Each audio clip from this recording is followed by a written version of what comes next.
below, just one block off of straight lane, some of the most exclusive and expensive homes in all of Dallas. And look at the damage behind me. This is one of those homes. The roof just ripped off, laid on the front yard.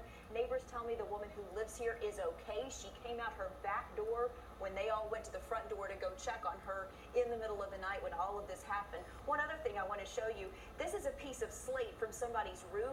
These are hard, awful things that could hit you, and they weren't flying through the air. They were lodged into walls, went through windows and busted them out. Can you imagine the damage this would have done if it would have hurt somebody?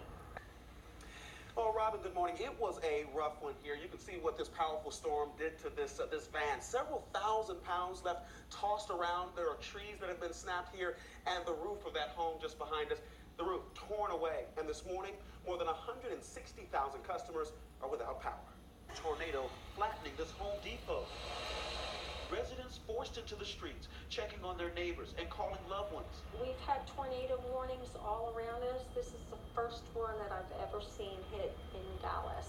The cars in this shopping center wrecked and tossed around. This video showing the aftermath of one of the twisters on a popular highway in Dallas. Debris in this jackknife truck blocking lanes. The owner of this video telling us about what it was like to witness that terrifying twister. I tweeted and it was like, I think I just almost drove into a tornado. I froze because there was nowhere I could go. Several schools have canceled classes today because of the damage and also the power outages, and they have been able to clear some of the roadways, Robin, but the cleanup really hasn't even begun yet. Yeah, we're thinking of everybody down that way. And this storm was fast moving and very powerful. Let me get out of the way so you can see a little bit of this damage. This home right here doesn't have a roof anymore, and parts of it are spread out all over this neighborhood. In fact, when we were walking to this area, we saw just about every home on this block had some significant damage. Now, people will start cleaning up, obviously, when the sun starts coming up, and city officials are telling us after seeing all of this damage, they are surprised that no one here in Dallas was killed. Well, Lauren, right, we see piles of debris here in the street here near the Dallas North Tollway and Royal in this Preston Hollow neighborhood northwest of Dallas. Here to the left of me, you see this home here. The roof has been ripped off. It's in a pile here in the front yard. I just talked to a neighbor a few seconds ago who was telling me this home had been under renovation for the last 6 months.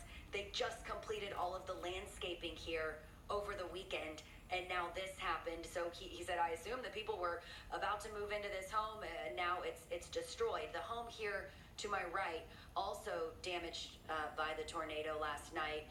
You see these large trees, very old trees, large limbs just snapped, sitting in a pile here in the front yard. This entire neighborhood right now is without power. There are some low-hanging lines which make it very dangerous for people trying to drive through. It's very dark here right now, and you can kind of see on the other side of us this pile of debris blocking the roadway, so people are having a really difficult time getting in and out of this. Theme that we're seeing throughout this neighborhood and all around the church: snapped trees, power lines down, as well as these neighborhood homeowners are trying to get back to some sense of normalcy with everything that's going on here. We're actually joined now by Pastor Sumlin, who is the leader of this congregation. Thank you for being with us. Can you just tell us what you all are seeing so far?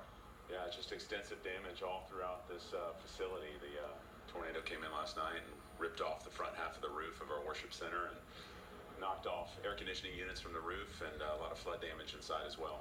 And you said even in this devastation, there is still a testimony, because there was actually someone in the building when this happened. There were, yeah. So we finished up our evening services about 7:30, and everybody cleared out. The only people that were in the facility at the time were some cleaning crew, but they were safe. We're able to hunker down, and we're protected through it, so we're thankful to God for that.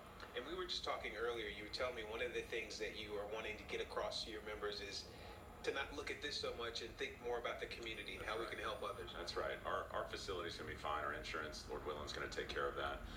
It's just the devastation of the community around us. So Thomas Jefferson High School and Cary Middle School across the street, our prayers are with them, and so we want to make sure our members that are living in this area are taken care of, and then we can rally together as a church and really serve the needs of this community in this time. And Pastor Sumlin, we're able to stay off of the premises right now because it is still dangerous as they continue to assess the situation and clean everything up. So be careful and keep your safety in mind. Live in Dallas, I'm Terrence Friday for Good Day. Back to you. Throughout this neighborhood, throughout northwest Dallas, as we were driving around, it was really hard to navigate these roads to get to these locations to show you this damage, because so roads are closed right now. First responders blocking them because not only large trees and debris blocking the road, but there's also downed power lines, and it's not safe for people to travel through as those Encore crews are working to fix that problem and get the power restored. We've seen some neighbors